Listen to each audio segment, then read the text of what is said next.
सभी दिव्य प्रेमी हंस आत्माओं को मैं दास ब्रह्म ऋषि योगी नमस्कार करता हूँ और जागो जीना सीखो प्राम, जो ब्रह्मांड का सच ब्रह्म ऋषि लक्ष्मी नारायण ट्रस्ट के द्वारा दिखाया जा रहा है। आज हम दिखाएंगे सृष्टि रचना का दूसरा भाग कि दुर्गा की उत्पत्ति कैसे हुई, काल कौन है, ब्रह्मा विष्णु महेश जो हैं इनके पिता कौन हैं। अब आपको देखो, ये सृष्टि रचना में जो मैंने आपको बताया, जिसने पहले हाथ उठाया था काल की साथ आने के लिए, उसको बुलाया सतपुरुष ने और उसको एक सुंदर स्त्री बनाकर उसको दुर्गा का रूप दिया। सारी आत्माएं इसके अंदर प्रवेश कर दी जो हमारे यहाँ आनी चाहती थी। काल पुरुष के साथ सारी आत्माएं सूक्ष्म रूप से इसके अंदर प्रवेश कर दी और बहुत सुंदर रूप इसका बन गया। ये वही है जिसने पहले हाथ उठाया काल के साथ आने के लिए। ये इसका नाम आगे चलकर दुर्गा बना। ये अब आपको दिखाते हैं। देखो, सारी आत्माएं जो हम आता है इसके साथ इसके अंदर प्रवेश करती। जैसा आपने देखो चिप के अंदर कितनी कैसेट आ जाती हैं, सीडी आ जाती हैं। पहले कोई बताता नहीं, यकीन करता, आज के युग में सबको पता लग जाएगा। ये आ गई, अब सब आत्मा इसके अंदर प्रवेश कर दी। फिर उन्होंने अपने जोगजीत अपने पुत्र को बुलाया। अब ये कहा कि जाके तुम अपने कितने भी जीव अपने संकल्प शक्ति से पैदा कर सकते हो। परम पुरुष ने ये कहा था उनको। अब जोगजीत को कहा, अब जाओ ज्योति निरंजन के साथ छोड़ आओ इनको। जोगजीत इनको लेकर ज्योति निरंजन के पास आते हैं। अब आपका देखो आगे, अब आपको दिखाते हैं, इसकी आवाज़ सुनाते हैं हम। प्रवेश करा दिया है और इसे शब्द शक्ति दी है। ये जितने जीव चाहेगी उत्पन्न कर देगी। इतना कहकर सहजदास वापस सत्यलोक लौट आए। अब वहां केवल दो ही रह गए, ज्योति निरंजन और प्रकृति देवी। प्रकृति देवी अत्यंत सुंदर थीं। उनका रूप इतना आकर्षक था कि उन्हें देखते ही ज्योति निरंजन के भीतर काम वासना जाग उठी। उसके मन में विकार उत्पन्न हो गए। उसने प्रकृति देवी के साथ दुर्व्यवहार करने की कोशिश की। प्रकृति देवी तुरंत समझ गई कि उसकी नीयत बदल चुकी है। उन्होंने कहा, ज्योति निरंजन। अभी आपने देखो यहाँ पर भी औरतें एकदम समझ जाती है आदमी की भावना क्या है। अभी इन्होंने इसकी भावना देख ली और इन्हें अपना इज्जत बचाने के लिए सूक्ष्म रूप धारण करके और इसके मुंह में प्रवेश कर गई।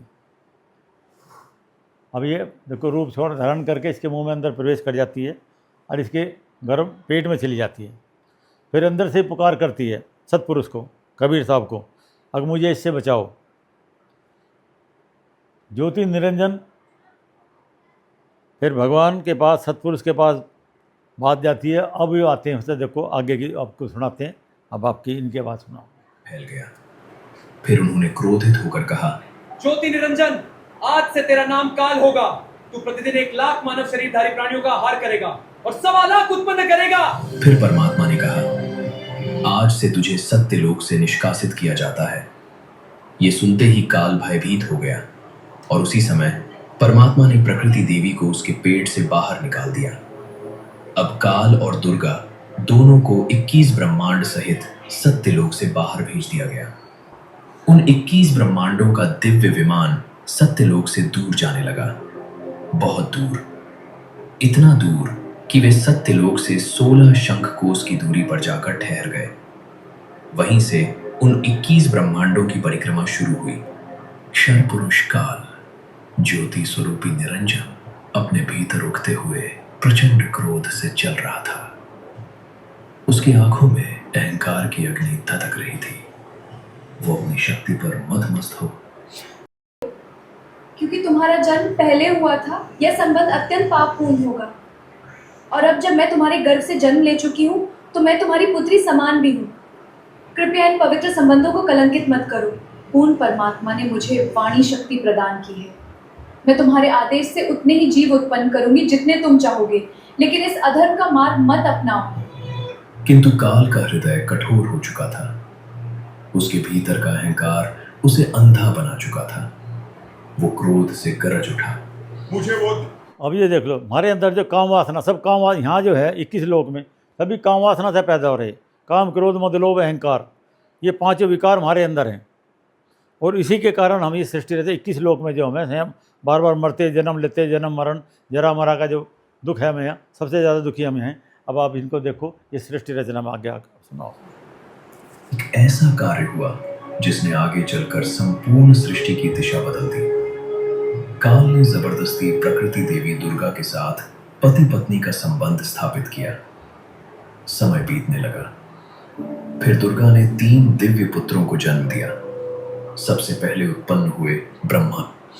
ओके, ब्रह्मा, ये ब्रह्मा है जो पृथ्वी के मालिक हैं, एक लोक के देवता हैं। और फिर विष्णु, ब्रह्मा विष्णु महेश, ये जिनके हम भगवान मान रहे हैं, ये देवता हैं पर एक लोक के मालिक हैं।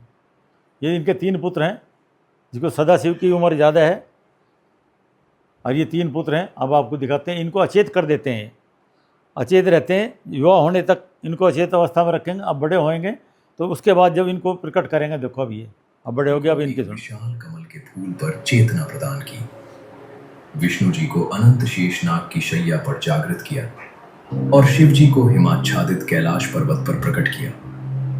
तीनों ने पहली बार अपनी आंखें खोली। उन्हें नहीं पता था वे कौन है, कहां से आए हैं और इस रहस्यमयी सृष्टि का उद्देश्य क्या है। काल ब्रह्म ने अपने तीनों पुत्रों ब्रह्मा, विष्णु और शिव को सृष्टि के अलग अलग विभाग सौंप दिए थे। स्वर्गलोक, पृथ्वीलोक और पाताल लोक। इन तीनों लोकों का संचालन अब उन्हीं के हाथों में था। परंतु इन सब के पीछे एक और रहस्य छिपा हुआ था। काल स्वयं गुप्त रूप में रहता था। महाब्रह्मा, महाविष्णु और महाशिव के अदृश्य स्वरूप में वो संपूर्ण ब्रह्मांड पर शासन करता था। उसने प्रण लिया था, मैं कभी भी किसी के सामने अपने वास्तविक रूप में प्रकट नहीं होऊंगा, इसलिए संसार मुझे अव्यक्त मानेगा। ये रहस्य किसी को मत बताना, यहाँ तक कि अपने पुत्रों को भी नहीं।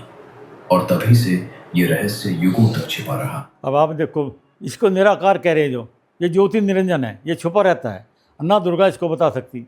ब्रह्मा विष्णु महेश तो दुर्गा को भी मानते हैं, अपनी सृष्टि प्रकृति भी कह रहे हैं, पर असली जो काल है, काल का एजेंट है हमारा मन, वो सबके अंदर बैठा है। सब कुछ ये काम जो कराता, दुनिया के उल्टे सीधे काम जितने चोरी चकारी, तो वो सब ये काल कराता। अब सुनो आप दुर्गा की बातें। ये प्रकट होंगे। तब ब्रह्मा, विष्णु और शिव ने मिलकर सागर मंथन आरंभ किया। विशाल समुद्र गर्जना करने लगा, लहरों से दिव्य प्रकाश निकलने लगा। जब पहली बार सागर मंथन हुआ तो समुद्र के भीतर से 4 दिव्य वेद प्रकट हुए। ऋग्वेद, यजुर्वेद, सामवेद और अथर्ववेद। चारों वेद तेजस्वी प्रकाश से चमक रहे थे। ब्रह्मा जी ने आगे बढ़कर उन वेदों को ग्रहण किया। उन्हें ज्ञान और सृष्टि रचना का अधिकार प्राप्त हुआ। दूसरा मंथन फिर दूसरी बार समुद्र मथा गया। इस बार समुद्र से 3 दिव्य कन्याएं प्रकट हुई। पूरा ब्रह्मांड उनके तेज से प्रकाशित हो उठा। लेकिन ये कोई साधारण कन्याएं नहीं थीं। स्वयं प्रकृति देवी दुर्गा ने अपने 3 रूप धारण किए थे, सावित्री, लक्ष्मी और पार्वती। वे पहले सागर में छिप गई थीं और मंथन के समय प्रकट हुई। दुर्गा ने अपने तीनों पुत्रों से कहा, अब ये तुम्हारी अर्धांगिनी बनेंगी। तब ब्रह्मा जी को सावित्री प्राप्त हुई, विष्णु जी को लक्ष्मी मिली और शिव जी को पार्वती प्राप्त हुई। अभी आपने